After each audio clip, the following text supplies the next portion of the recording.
Captain Lorca and the Star Trek Discovery crew harnessed a powerful new form of transportation this week, but, like a lot of things on this show, it came at a steep price. Burnham's now a full member of the Discovery crew, with a uniform and everything. She also has a package from the late Captain Georgiou that she refuses to open. Saru and his threat ganglia still think Burnham should be headed to prison, but Lorca gives her an assignment. He shows her the bloodthirsty slug-like creature he has trapped in a containment pen, and orders her to find out how it was able to kill a dozen Klingons without suffering so much as a scratch. Landry calls it a ripper, but Burnham's not so sure it's a natural predator.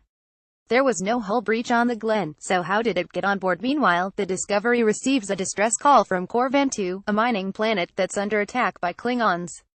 Corvan 2 is a chief dilithium producer for Starfleet, and no other ships are close enough to help, so Lorca volunteers to fire up that experimental spore drive of his and zip right over. One problem, though: they have no idea where they'll end up once they spore jump, Stamets warns. They recovered some device from the Glenn, but they don't know how it works.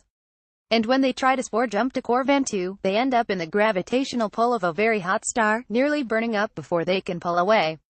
Burnham notices that the slug creature cried out when the spore drive was activated, but Landry's run out of patience. She sedates the creature, planning to chop off its claw and find out how it got so strong. But the sedation spray doesn't work, and the creature ends up tossing her around the room, killing her before Burnham can get it back in its pen. Was it just an act of self-defense, though? Burnham notices that Sarah's threat ganglia don't react when the creature is nearby, and takes a chance by presenting the creature with a pod full of spores. Rather than attacking, the creature lets out a purr, and just about cuddles with her. Calling the creature a tardigrade, Burnham presents her findings to Stamets, and together, they release the tardigrade into the ship's spore forest, where it seems to communicate with the spores in a form of symbiosis. When they transport the tardigrade into the room with the Glenn device, it hooks into the creature, bringing up a navigation system with every star system known to Starfleet. Here's the navigation system they've been looking for. They're able to zap over to Corvan 2 and destroy the Klingons, saving the poor miners. Burnham notices that the spore jump took a serious toll on the tardigrade, though the poor thing was suffering. She brings it some more spores as an apology, but will the tardigrade end up sacrificing its life for Starfleet's ambitions? Oh, and Burnham finally opened that package from Georgiou as part of her will. She left Burnham a hologram message encouraging her to keep your eyes and heart open, always. And she left her that old-school telescope, so she'll always keep exploring.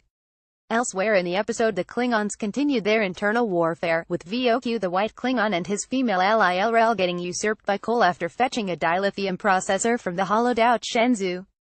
Elrel stole a ship, though, and will leave Voq with the matriarchs of the Mokai to plot his vengeance.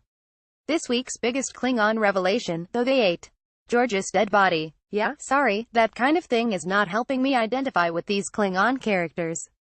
Got thoughts on tonight's Star Trek Discovery? Beam down to the comments.